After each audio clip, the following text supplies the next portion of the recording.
మీ పాలనలో ప్రతిసారి ఇబ్బందులు అంటారు కదా మిస్టర్, ఏమంటే ఇప్పుడు మీది మాది పోలిక చేద్దామండి. 2023-24 మా బడ్జెట్ ఎంత అంటే 23-24 మా చివరి సంవత్సరం 2,35,780 కోట్లు మా బడ్జెట్. అంటే ఖర్చు వచ్చేసి 2,35,780 కోట్లు. మీరు 2024-25 అంటే మా తర్వాత ఫస్ట్ సంవత్సరం మీ బడ్జెట్ ఎంత? 2,45,076. అంటే మాకంటే 10,000 కోట్లు మీరు బడ్జెట్ ఎక్కువ చేసినారు. పోనీ అంటే 2,35,000 అప్రాక్సిమేట్ మేము, మీరు 2,45,000 కోట్లు అంటే 10 లక్షలు ఎక్కువ చేసినారు కదా. పోనీ ఖర్చులు మాకు వచ్చిన పెద్ద ఖర్చు ఏమి? 52,000 కోట్లు. నేను ఇంకా పక్కన తీసేసి అందాజుకు చెప్తానండి. 52,000 కోట్లు మాకు జీతాలు, మీది 59,000 కోట్లు జీతాలు. పెన్షన్లు మాది 21,500 కోట్లు, మీది 27,000 కోట్లు వేసుకుందాంలేండి. వడ్డీలు వచ్చేసి మాది 29,500 కోట్లు, మీది 31,000 కోట్లు. కాబట్టి మాది 1,03,000 కోట్లు. ఇవన్నీ ఏది జీతాలు అనుకోండి, పెన్షన్లు అనుకోండి, వడ్డీలు అనుకోండి. మీది 1,18,000 కోట్లు. జీతాలు అనుకోండి, పెన్షన్లు అనుకోండి, వడ్డీలు 1,18,000 కోట్లు. తర్వాత మూలధనం పెట్టుబడి. మీరు ఎప్పుడు మేము మూలధనం పెట్టుబడి అసలు మీరేమి శాశ్వతమైన పనులు చేయరు అని అంటారు కదా. లాస్ట్ సంవత్సరం మేము చేసినది 23,300 కోట్లు, మీరు చేసేది 19,000 కోట్లు. మాకంటే 4,000 కోట్లు తక్కువ చేసినారు మీరు. మరి అంటే మేము ఈ పరిధిలోనే మాకెంత వచ్చింది గ్యాపు? 2,35,000 కోట్లలో మేము జీతాలు, పెన్షన్లు, వడ్డీలు తీసేస్తే 1,09,000 కోట్లు గ్యాప్ ఉంది. మీరు 2,45,000 కోట్లలో మీరు జీతాలు, పెన్షన్లు, వడ్డీలు తీసేస్తే 1,07,000 కోట్లు ఉంది గ్యాపు. మాకు 1,09,000 కోట్లు ఉంది, మీకు 1,07,000 కోట్లు గ్యాప్ ఉంది. ఆ 1,09,000 కోట్లలోనే మేము ఇవన్నీ చేసినామండి. జగనన్న అమ్మఒడి చేసినాం, జగనన్న వసతి దీవెన చేసినాం, జగనన్న విద్యా దీవెన చేసినాం, జగనన్న విదేశీ విద్యా దీవెన చేసినాం, జగనన్న వైఎస్ఆర్ రైతు భరోసా చేసినాం, వైఎస్ఆర్ 0 వడ్డీ పంట రుణాలు చేసినాము, వైఎస్ఆర్ ఫ్రీ క్రాప్ ఇన్సూరెన్స్ చేసినాము, ఇన్పుట్ సబ్సిడీ చేసినాము, మత్స్యకార భరోసా చేసినాం, 0 వడ్డీ చేసినాం, పెన్షన్ కానుక చేసినాం, చేయూత చేసినాం, ఆసర చేసినాం, నేతన్న నేస్తం చేసినాం, జగనన్న చేదోడు చేసినాం, వైఎస్ఆర్ లా నేస్తం చేసినాం, వాహన మిత్ర చేసినాం, ఆరోగ్యాసరా చేసినాం, ఈబీసీ నేస్తం చేసినాం, ఆరోగ్యశ్రీ చేసినాం, కళ్యాణమస్తు, షాదీ తోఫా హౌసింగ్ చేసినాము, జగనన్న తోడు చేసినాం, జగనన్న తోడు లోన్స్ చేసినాము, గోరుముద్ద చేసినాం, సంపూర్ణ పోషణ చేసినాం, విద్యా కానుక చేసినాము, ట్యాబులు పంచినాం. మీరు ఏం చేసినారు అని ఎక్కడ పోయింది డబ్బులు? ఇప్పుడు మేము అడగాల ప్రశ్న మిమ్మల్ని, ఎక్కడ పోయినాయి డబ్బులు? ఇప్పుడు మీ బడ్జెట్ మా బడ్జెట్ 10,000 కోట్లే తేడా. జీతాలు, పెన్షన్లు అండ్ వడ్డీలు లెక్కేస్తే ఇంచుమించు దగ్గరలో ఉన్నాం. 1,00,000 కోట్లు అప్రాక్సిమేట్గా మేము వేరే ఖర్చు పెట్టాం. మీరు ఎక్కడ ఏం చేస్తున్నారు?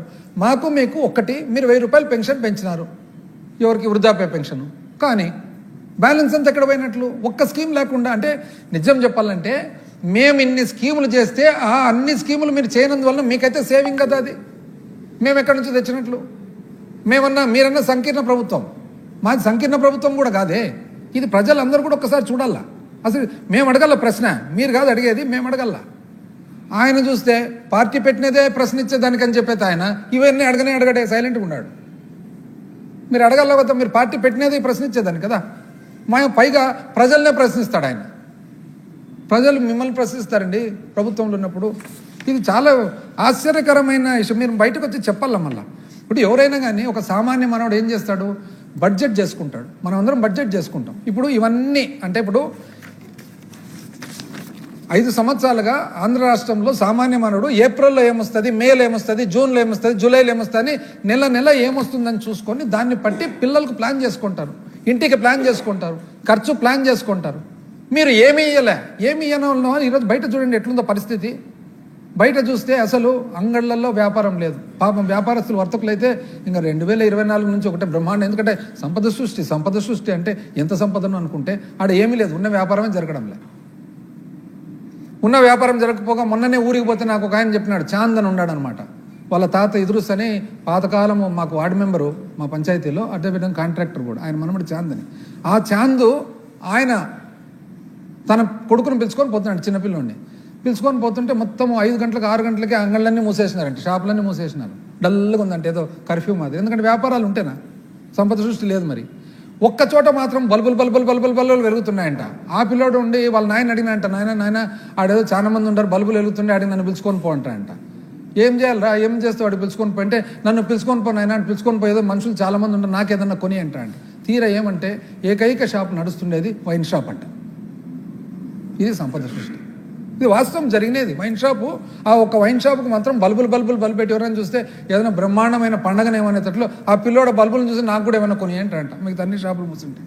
మామూలు పిల్లలు ఏమంటారు, అంగడి ఏదైనా బొమ్మలు కనపడితే కొని అంటారు, ఇది బల్బులు కనపడితే కొని. ఆడ పరిస్థితి ఎట్లుందంటే ఊర్లలో మీరు చూసినారో లేదో అండి, అందరూ ఫైనాన్స్లలో తీసుకున్నారు.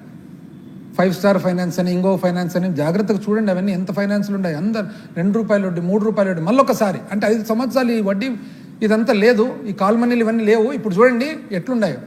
ప్రతి ఒక్కరూ ఇండ్లు తాకట్టు పెట్టి వడ్డీలకు తీసుకున్నారు, సర్వనాశనం అయిపోతున్నారు. చివరికి ఏ స్టేజ్కి వచ్చిందంటే, ఒక్క సంవత్సరం అయిపోయిన తర్వాత విజయం సంగతి ఏమో కానీ ఆయన కేకే సర్వే అని మొన్న వచ్చింది. ఆ కేకే సర్వేలో బాగలేదు సర్వే అంటారు.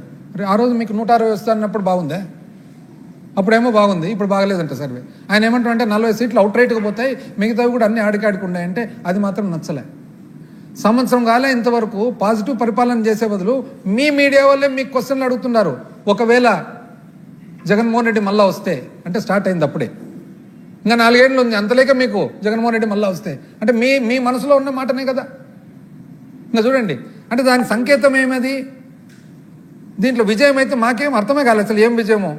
ఇప్పుడు నిజం చెప్పాలంటే ఇదంతా కూడా ఎవరికి, మాకు మీకు కాదు, మీకు ప్రజలకు. మేము ఓన్లీ ప్రజల తరఫున వకాలత్తు. ఇప్పుడు ఇవన్నీ చెప్పి అధికారంలోకి వచ్చినది ఎవరు? మీరు కదా.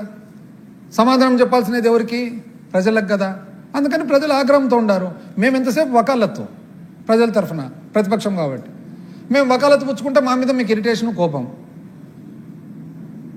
తాట తీస్తా అంటారు ఏమన్నంటే, ఏం తాట తీస్తారండి? అసలు ఏమనంటే అప్పు అప్పు అప్పు అప్పు. మీ సంస్థలు అయితే నిజంగా వాళ్ళు కూడా వాళ్ళకి అసలు ఏదైనా రమాన్ మెక్సెస్ అట్లాంటి అవార్డ్స్ ఇవ్వాలి, పెద్ద పెద్ద అవార్డ్స్. అప్పు అప్పు అప్పు 10 లక్షల కోట్లు, 13 లక్షల కోట్లు, 14 లక్షల కోట్లు, చివరకు అవన్నీ మీరు ప్రూవ్ చేయరని మొట్టమొదటిసారిగా చరిత్రలో అప్పు ఎంత అనేది బడ్జెట్ బుక్లో అప్పు ఎంత అని రాయకుండా పెట్టినది మొట్టమొదటిసారి మీరే.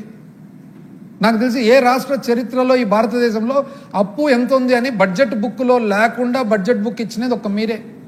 ఎందుకు అనంటే అప్పు మీరు 14 అని, 13 అని, 12 అని అవన్నీ చెప్పి వాస్తవానికి ఎంత అండి అప్పు?